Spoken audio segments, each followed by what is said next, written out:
About approximately 10 years ago, I made a significant change in my life to cut out all of the financial fat off of my budget so that I can have extra money at the end of every single month so that I can invest in things such like crypto. My name is Angel, aka Crypto Keeper. I do the research so you don't have to. Let's jump right into it. What can you do that will make a significant difference each month so that you can have the extra money you need in order for you to invest in things such as crypto? Well, all I can share with you is how I did it, what I did, and why I did it, and why it worked for me. About 10 years ago, maybe a little longer than that, I had a spending budget of about $700 a month. And those $700 a month covered my eating out, my drinking, drinks at bars. I don't know these days. I don't go to bars. It's been 10 years. I don't know what they go for, but I'm thinking maybe like $7 to $10 a mixed drink, and maybe $5 a beer. Maybe if you get tap, bottled, I don't know, somewhere around there. But I do know 10 years ago, when I was out drinking and I was a casual smoker and eating out late at night, because that was the thing you did every single weekend, Fridays, Saturdays, and Sundays, 4 times a week, all those weekends, I was spending about $700 a month. That to me was a lot of money.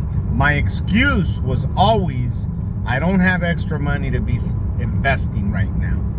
That was my excuse. So I made the hard decision. I said, you know what?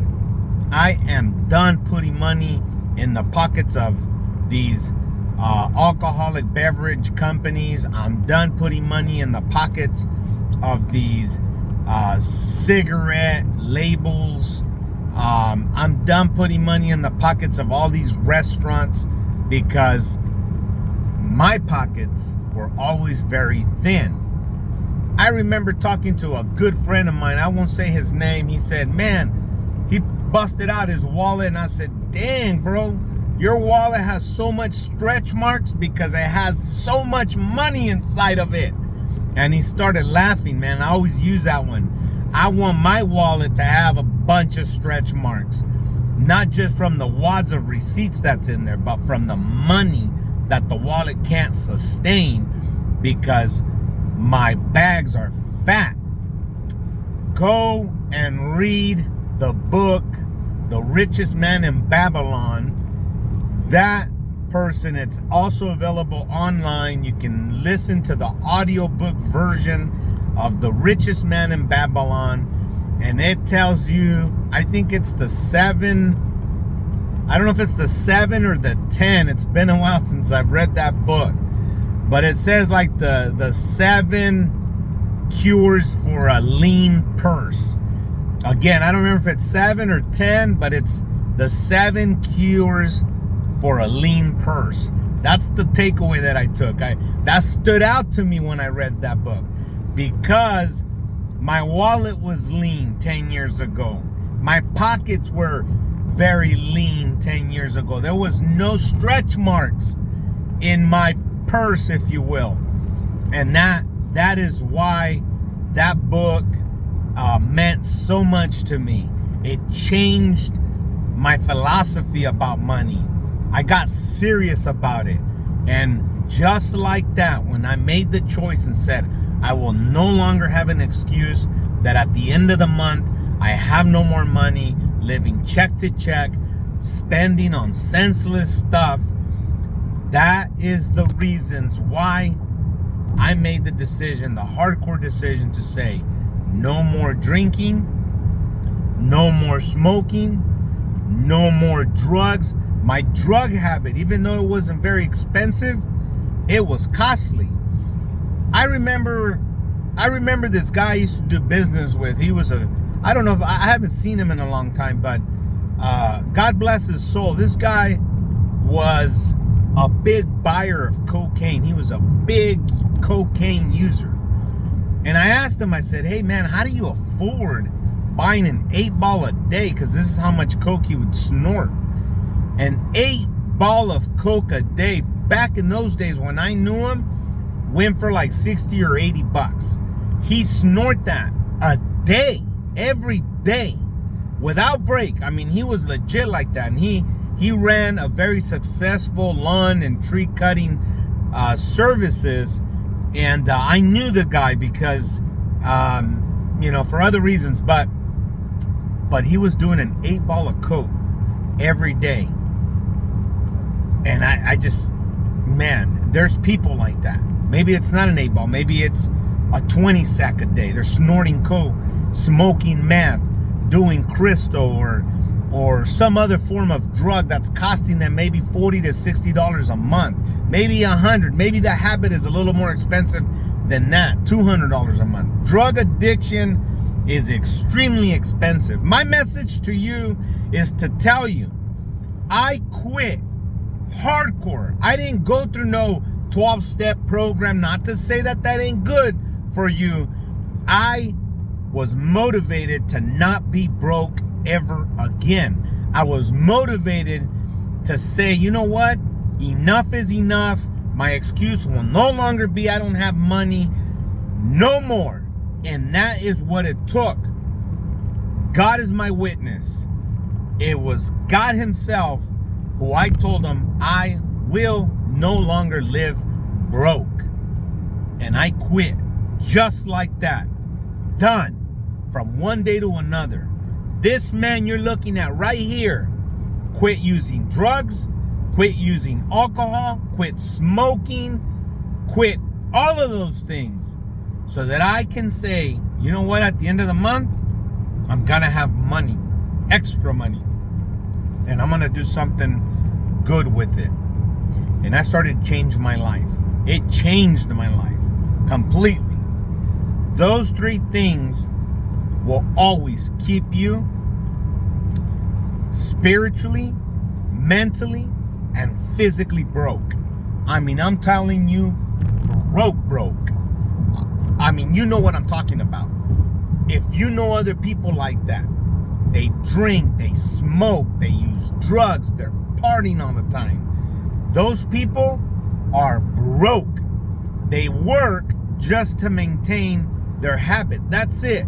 They don't got any extra money to do anything with it. And if they do, it's very short-lived.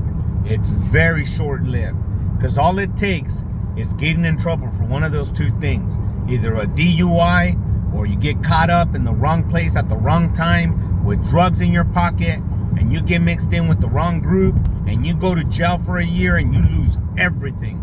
That's how simple. It's short-lived. Because if you're breaking the law, sooner or later you're gonna get caught up, and that's gonna happen. So when I stopped that, when I began to look at the end of my month, I lost friends, I lost all kinds of people because that wasn't the angel they knew. And so naturally, those people I became separated from because I no longer ran like they ran. I no longer fit in like they fit in. You know, I wasn't the cool cat around the block no more.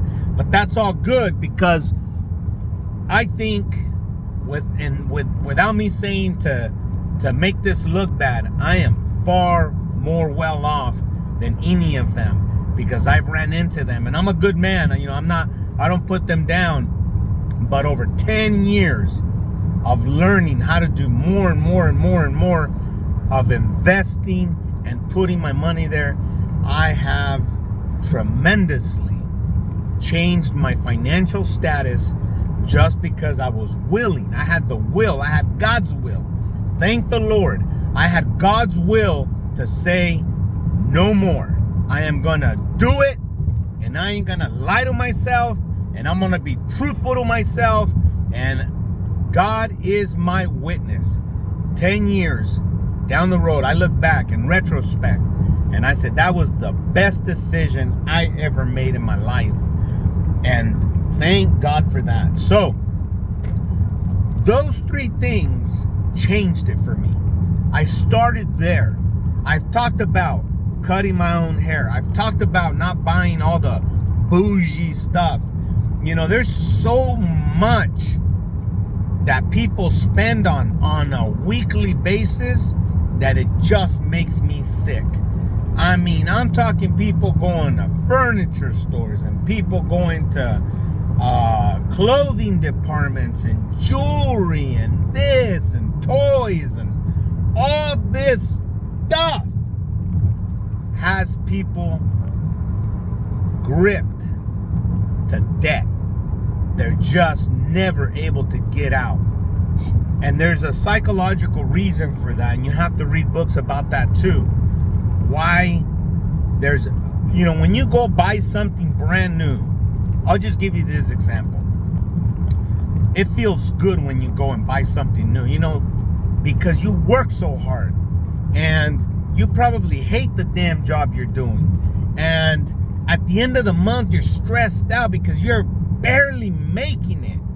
And you got good credit and you got a credit card that you can spend about $1,000 on, and you pay all year paying it down. And then you got, you know, at the end of the year, maybe like $400 on it.